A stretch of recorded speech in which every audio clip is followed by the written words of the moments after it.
안녕하십니까. 베스트 애널리스트 초청 2023년 산업 전망 세미나를 시작하겠습니다.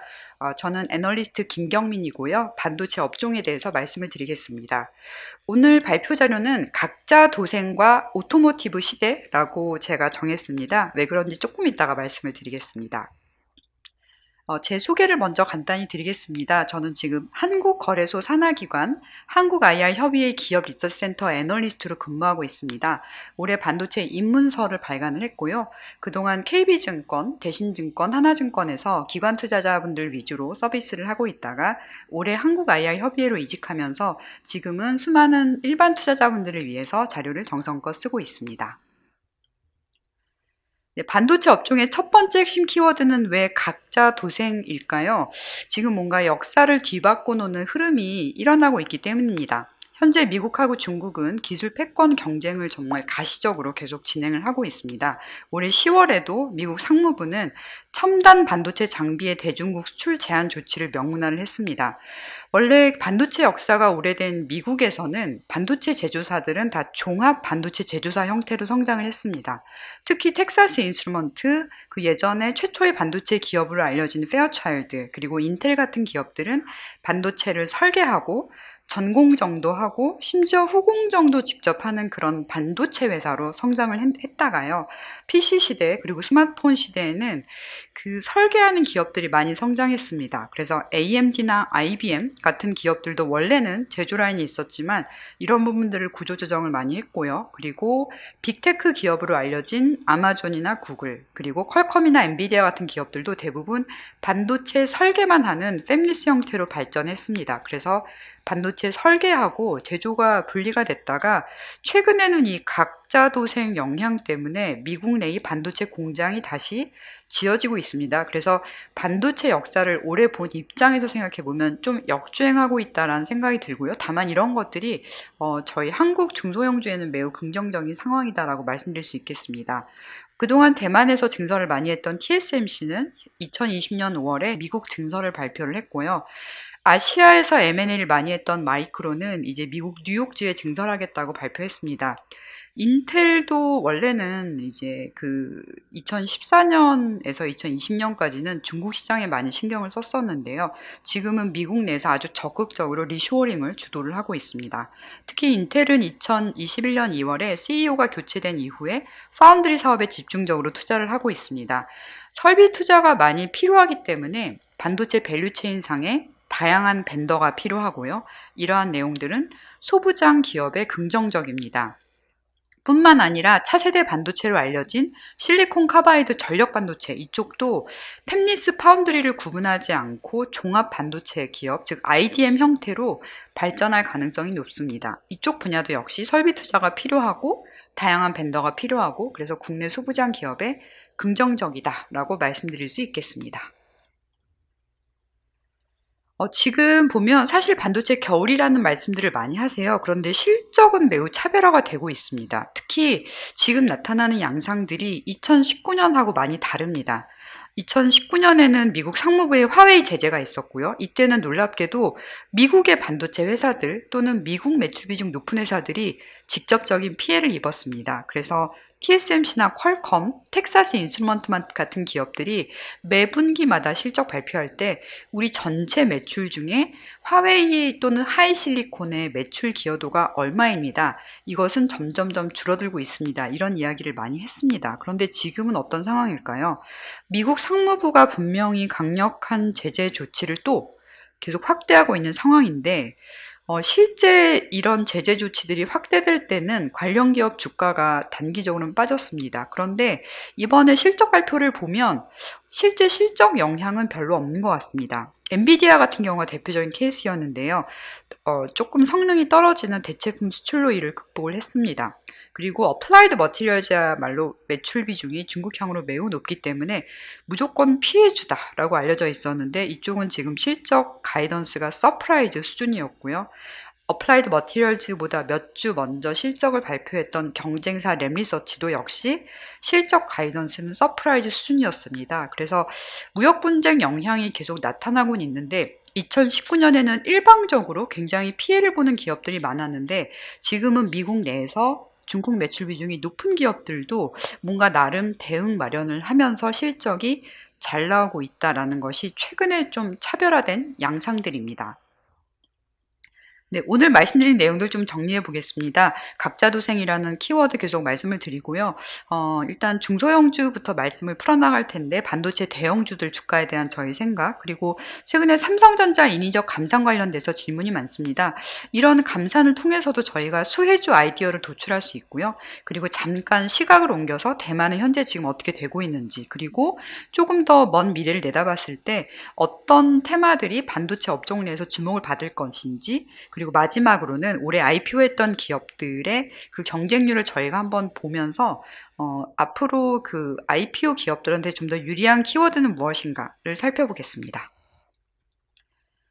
네, 지금 각자도생 분위기는 반도체 중소형주에 매우 우호적입니다. 사실 왜 반도체가 전략물자가 됐냐 많이 물어보시는데요. 국가 간의 기술력 차이가 국력의 차이를 결정하는 건 이미 4차 산업혁명이 아니라 2차 산업혁명 때도 시작이 됐습니다. 19세기 말에 수단에서 벌어졌던 옴두르만 전투에서는 그 영국이 당시에 그 1분에 500발 이상 발사 가능한 기관총을 들고 나왔고요. 그래서 수단 측에서는 사망자가 10,000명이 넘었는데 영국은 사망자가 100명이 안 되었죠. 지금은 이제 더 이상의 무력 충돌은 사실 러시아 우크라이나 전쟁 외에 많지는 않지만요. 반도체 기술 확보가 국력 차별화를 결정을 하고 있습니다. 그리고 이런 와중에 각국이 계속 반도체 설비 투자를 많이 하다 보니까 한국에 있는 기업들도 수혜를 봅니다. 그래서 한국의 반도체 소부장 기업 중에 해외 매출 비중 높은 기업들이 이번 3분기에 유난히 실적이 잘 나왔습니다. 제가 그 기업들의 영업이익률을 봤는데요. 역사가 오래된 기업들, 즉 PSK나 리노공업 같은 회사들도 물론 영업이익률이 잘 나왔고요. 상장한 지 얼마 안 되는 기업들, 2020년에 상장한 넥스틴, 그리고 올해 상장한 HPSP도 영업이익률이 각각 55%, 60%를 기록을 했습니다. 그래서 사실 제가 이거 계산기로 계산하면서 오타가 아닌가 싶을 정도로 너무 이익이 잘 나왔습니다. 이 4개 회사의 공통점은 다 해외 매출 비중이 높다는 그런 공통점을 갖고 있습니다. 이 고객사들이 너도나도 벤더 다변화를 추구하다 보니까 소부장 기업들의 매출처 다변화 기회도 많아졌고요. 그러다 보니까 실적 변동성도 완화가 됐습니다. 예전에는 제가 탐방을 가면 SK 하이닉스 매출 비중 얼마입니까? 삼성전자 매출 비중 얼마입니까? 이렇게 많이 여쭤봤는데 요즘은 전 탐방 가면은 해외 고객사 매출 비중이 얼마입니까를 먼저 묻게 됩니다. 그리고 이런 상황에서 또 원화 약세가 지속되다 보니까 환율 효과 때문에 영업이익이 잘 나오는 그런 기업들도 점점 늘어나고 있습니다. 그래서 제가 조금 전에 4개 기업 말씀드렸는데요. 추가적으로 이제 이런 가시성 있는 기업들 말씀드리면 오로스 테크놀로지, 그리고 월덱스, 샘 CNS 이런 기업들도 역시 해외 매출 비중이 늘어나기 때문에 관심 있게 봐주시면 좋을 것 같습니다. 대형주에 대해서 말씀드리겠습니다. 일단 대형주 주가에 가장 큰 영향을 끼치는 요인은 반도체 수출인데요. 지금 반도체 수출 데이터가 안 좋습니다. 8월부터 계속 마이너스로 역성장을 시작을 했고요. 다만 가장 최근에 반도체 수출이 역성장했을 때를 한번 보면은 수출 데이터가 안 좋더라도 주가가 반등할 수가 있습니다. 실제 2019년 내내 반도체 수출은 역성장했지만 2019년 4월 그리고 2019년 9월에 주가 반등 트리거가 발생했습니다. 어떤 일이 있었는지 다음 페이지에서 말씀드리겠습니다. 우선 첫 번째 트리거는 환율이었는데요. 그 당시에도 원화 약세가 원화 강세로 바뀌는 그런 흐름이 있었습니다. 그래서 사실 지금 환율이 1,400원이었다가 1,300원대로 떨어지는 것들이 2019년 1월, 2월에 그 달러 대비 원화 강세 흐름하고 매우 유사하다라고 볼 수 있고요. 당시에 외국인 매수세가 유입되면서 삼성전자나 SK하이닉스에 대한 순매수 금액이 3조 원이 넘었습니다. 그래서 사실 대형주가 반등할 수 있는 가장 큰 요인은 반도체 업황보다는 매크로 요인인 환율이 가장 크게 영향을 끼치는 경우가 많고요. 두 번째는 중국입니다. 2019년 3월, 4월부터 그 통계국 제조업 PMI가 잘 나왔거든요. 그래서 중국 데이터, 중국 매크로 데이터들 보시면서 이런 부분들이 바닥을 지난 신호가 있으면 일단 SK 하이닉스나 삼성전자 주가에 좋구나라고 생각해 주시면 좋을 것 같습니다. 네, 마지막으로는 대만인데요. 2019년에 한국 수출은 안 좋았지만 대만 반도체 수출 데이터는 좋았습니다. 그래서 사실 사실 지금도 좀 비슷한 양상입니다. 좀 이따 말씀드리겠지만 대만 쪽은 데이터가 잘 나오고 있습니다. 삼성전자 감산에 대해서 많이 물어보세요. 일단 감산을 해야지 업황이 빨리 좋아지는데 왜 감산 안 하냐 많이 물어보시는데요. 일단 굳이 감산을 하지 않는다 하더라도 생산량이 예전처럼 급격하게 늘어나지 않은 상황입니다. 그 원인은 일단 디램의 공정수 자체가 많이 증가했고요. 예전에는 몇백 건의 공정이었는데 지금은 1000개 이상의 공정이 필요합니다. 그리고 미세화 속도도 많이 늦어졌습니다. 예전에는 연간 5나노미터, 4나노미터씩 줄어들었는데 지금은 1나노미터 줄이는데도 1년 이상 걸립니다. 그래서 사실상 웨이퍼 투입 자체를 많이 해야만 그 디램의 출하량이 늘 수가 있거든요. 그래서 이런 것들을 주식 아이디어로 연결시켜보고 또한 국내 주식뿐만이 아니라 해외 주식 관점에서 보신다면 EUV 노광장비 수혜주, 미세화 수혜주, 인프라 투자 수혜주 또는 웨이퍼 수혜주 측면에서 일본의 썸코를 보시거나 아니면 삼성전자가 또 감산을 인위적으로 하지 않은 대신에 또 비용 절감을 한다는 부분 생각해 보면 비용 절감 수혜주도 같이 참고하시면 좋을 것 같습니다. 어떤 종목이 있는지는 제가 조금 이따가 말씀드리겠습니다. 제가 조금 전에 대만 데이터 좋다고 말씀드렸는데요. 대만은 시스템 반도체 수출 때문에 데이터가 계속 잘 나오고 있습니다. 그래서 대만 반도체 수출 지표가 따로 있기는 한데 이거는 일반 투자자분들이 찾아보기 쉽진 않으시고요. 이거를 거의 대부분 보여주는 전자부품 수출이 있습니다. 그래서 전자부품 수출 중에 거의 90% 이상이 반도체에 해당되고 있고요. 한국은 어떨까요? 한국은 제가 8월부터 반도체 수출이 역성장한다라고 말씀드렸는데 한국도 시스템 반도체가 많이 올라왔습니다. 그래서 10월 달에 한국 반도체 수출을 보면 여기 빨간 글씨로 두 개가 있는데 두 개 숫자가 거의 비슷하죠. 하나는 메모리, 그러니까 조금 큰 숫자가 메모리 반도체 수출이고요. 조금 작은 숫자는 한국의 시스템 반도체 수출입니다. 그래서 한국도 지금 반도체 수출 자체는 역성장하고 있지만 그래도 비메모리가 어느 정도 방어하고 있고 비메모리 비중이 대단히 높은 대만 쪽은 지금 반도체 수출 데이터가 계속 잘 나오고 있습니다. 대만의 그 품목별로 조금 자세히 보면은 왜 이렇게 대만 수출이 잘 나올까 이를 설명할 수 있는 것은 TSMC입니다. 그래서 저도 월별로 수출 데이터 보면서 TSMC 실적도 같이 확인하고 있고요. TSMC 10월 매출이 11월 10일 전후에 발표가 됐는데요. 일단 이 매출을 보면은 전월 대비 1% 증가했고요. 전년 동월 대비 무려 56% 증가했습니다. 그래서 역대 두 번째로 가장 높은 월 매출을 기록을 했습니다. 전방 산업 수요는 안 좋지만 지금 차량용에 해당되는 오토모티브 쪽은 좋고요. 그리고 하이 퍼포먼스 컴퓨팅이라고 알려진 FPC가 좋은데요. 이 하이 퍼포먼스 컴퓨팅에 해당되는 제품들은 CPU, GPU, FPGA, ASIC 반도체 이런 것들이 주로 해당이 됩니다. 그리고 제가 대만 수출 볼 때 그 전자부품 말고 IT 완제품도 좋은데요. 10월 달에 좀 잘 나왔습니다. 이게 좀 계속 마이너스가 나오다가 일단 플러스가 나왔어요. 근데 저는 일단 이 데이터가 계속 지속 가능한지는 좀 지켜보고 있습니다. 왜냐하면 지금 전방 산업에서 PC 쪽 안 좋고요. 스마트폰도 안 좋고 그리고 서버 중에서 클라우드 말고 온프레미스 쪽에 해당되는 쪽도 지금은 아주 좋지는 않습니다. 그래서 대만 수출 지표 중에 IT 완제품 수출 데이터가 잘 나오긴 했지만 일단 저는 수요에 대해서는 크게 기대하고 있지는 않다라는 말씀을 드리고 싶습니다. 네, 현재까지 한국 반도체 중소형주가 실적이 잘 나올 수밖에 없는 이유, 그리고 한국 반도체 수출은 별로이지만 예전에 그 환율이나 중국 지표 이런 것들 봤을 때 대형주 주가 반등이 가능한 시그널들을 저희가 같이 찾아봤고요. 마지막으로 이제 대만 반도체 수출 잘 나오고 있다 말씀드렸습니다. 이제부터는 조금 시선을 미래로 돌려서요. 앞으로 어떤 부분들이 그 반도체 업종 내에서 많이 주목받을지 말씀드리겠습니다. 네, 가장 먼저 말씀드리고 싶은 주제는 오토모티브입니다. 제가 이제 며칠 전에 ARM 코리아에서 하는 행사에 다녀왔거든요. 잘 아실 것처럼 원래 ARM은 전방산업 쪽에 모바일 비중이 높은데요. 그런 ARM조차도 그 이제 수요 키워드의 첫 번째로 오토모티브를 내세웠습니다. 그래서 일단 차량용 반도체가 앞으로 계속 주목받을 수밖에 없고요. 원래 전체 반도체 시장에서는 차량용이 비중이 높진 않았습니다. 다만 그 와중에 전력 반도체 시장은 계속 크고 있습니다. 그래서 이 전력 반도체 시장이 앞으로 계속 관심을 많이 받을 수 있을 것 같고요. 사실은 이 시장은 원래 존재를 했습니다. 존재를 했는데 뭔가 그 글로벌 시장에 계신 모든 분들이 알만한 이벤트가 생겨야만 이게 뭔가 테마로 자리 잡는 거잖아요. 그래서 저희 애널리스트들이 보기에는 2018년도에 테슬라가 모델 3에 이 화합물 전력 반도체를 탑재하면서 시장이 좀 본격적으로 개화됐다라고 생각을 하고 있습니다. 한국 내에서 이 오토모티브용 전력 반도체 시장이 좀 더 많이 알려지게 된 계기는 SK그룹 때문인데요. 2021년에 SK가 ES파워테크닉스라는 비상장 기업에 지분 투자하면서 이쪽 분야가 유망하구나 라는 것들이 시장에 많이 알려지게 됐습니다. 이쪽 시장의 특징을 말씀드리겠습니다. 원래 사실 PC 시대나 스마트폰 시대의 반도체는 반도체 설계하는 팹리스 따로, 그리고 반도체 제조하는 파운드리가 따로따로 각자 역할을 했는데요.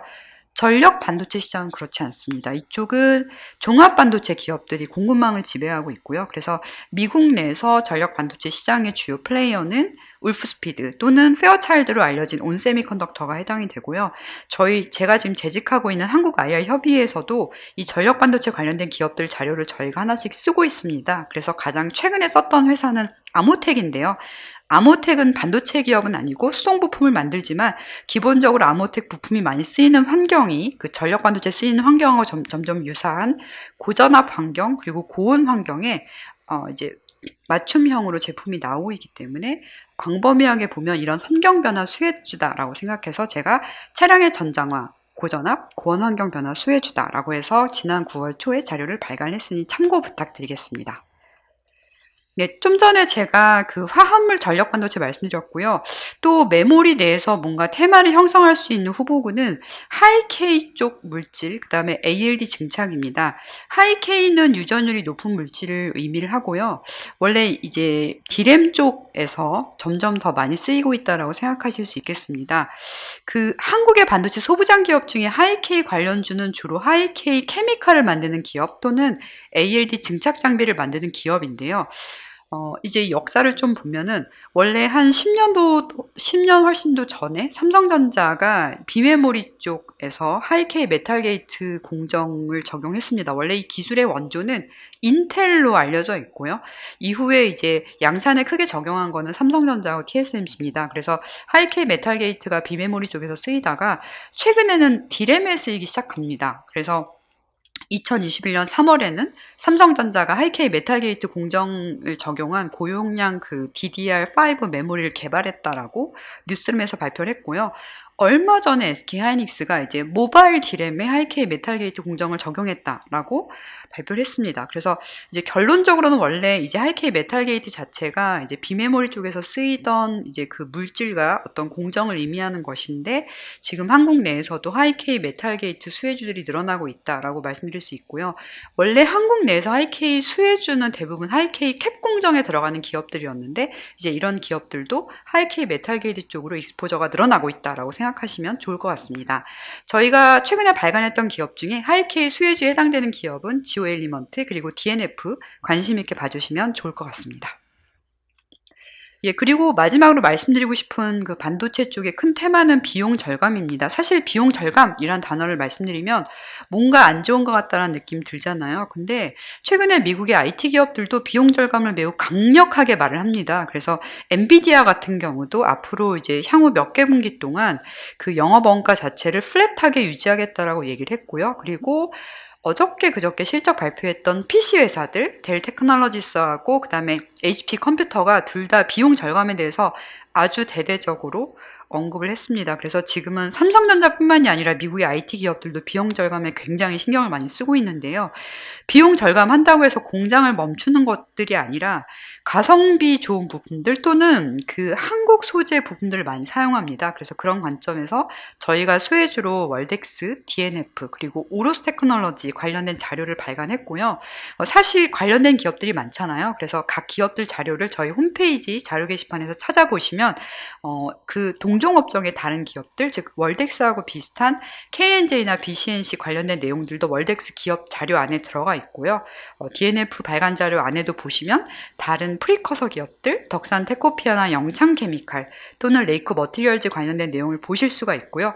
오로스 테크놀로지도 그 자료를 보시면 그 안에 넥스틴이나 파크 시스템스가 다 언급이 되어 있습니다. 그래서 이 기업들하고 동종업종의 변화를 같이 비용 절감이라는 키워드 안에서 같이 봐주시면 좋을 것 같습니다. 네, 오늘 마지막 페이지인데요. 올해 반도체 기업 IPO가 많았습니다. 그런데 어떤 기업들은 기관 투자자 수요 예측 경쟁률 때 1000대 1이 넘었고, 어떤 기업들은 100대 1이 안 됐습니다. 그래서 애널리스트 입장에서 이런 부분들 보면서 경쟁률이 높을 땐 저도 굉장히 기분이 좋고요. 경쟁률이 안 좋을 때는 저는 제 3자지만 그 반도체 담당한 사람으로서 안타까움을 많이 느꼈습니다. 그래서 올해 이제 좀 주목받았던 키워드들을 먼저 말씀드리면, 일단 아무래도 해외 매출이 중요하다 보니까요. 뭐 인텔 향으로 매출이 나온다거나 TSMC 향으로 매출이 나오는 부분들, 또는 북미 반도체 고객사, 마이크론, 이런 쪽 성향이나 아니면 이런 쪽 노출도를 가진 기업들이 IPO하는 과정에서 좀 경쟁률에서 좀 긍정적인 결과가 있었던 것 같고요. 디바이스 측면에서는 오토모티브, 자율주행, 시스템 반도체, 비메모리 반도체, 이런 키워드에 좀 가까운 기업들이 나름 그러니까 수요직 경쟁률이 좋았던 것 같습니다. 그런데 또 저희 기업이 사실 살아있는 생물과 같아서 IPO 이후에도 계속 역사가 지속되잖아요. 그래서 저도 이 페이지를 작성하면서 제가 좋아하는 장비사들, 예전에 과거에 수요직 경쟁률이 어땠는지 살펴봤어요. 그랬더니 놀랍게도 파크 시스템스는 100대 1이 안 됐고요. 넥스틴도 100대 1이 안 됐고요. 그리고 아주 가장 최근에 상장한 오로스 테크놀로지는 1000대 1이 넘었습니다. 그래서 어떻게 보면 이 기업들이 매우 결이 비슷한 기업인데, 상장 당시의 시장의 분위기나 여건 때문에 제대로 평가를 좀 못 받은 부분들이 있었구나라고 생각을 합니다. 그래서 올해 IPO 하셨던 반도체 기업에 혹시 재직하시는 분들이 지금 제가 말씀드린 내용을 듣게 되신다면, 경쟁률이나 아니면 주가, 기업 가치 이런 부분 때문에 마음이 많이 상하셨을 수도 있지만, 이게 어떤 대외 환경이나 변수의 영향을 많이 받고 있고, 결론적으로 기업의 펀더멘탈이 좋으면 그 기업 가치가 정상화된다라는 측면을 좀 이해해 주시면 좋을 것 같습니다. 네, 이상으로 제가 각자 도생하고 오토모티브라는 키워드로 반도체 업종 전망에 대해서 말씀드렸고요. 전방 산업 수요는 대부분 좋지는 않지만 무역 분쟁이 오히려 몇몇 기업들한테는 실적 차별화의 기회가 된다. 그런 관점에서 뭔가 새롭게 등장하는 키워드인 오토모티브, 그리고 하이케이 쪽 수혜주를 많이 봐주시면 좋을 것 같습니다. 네, 이상으로 발표 마치겠습니다. 감사합니다.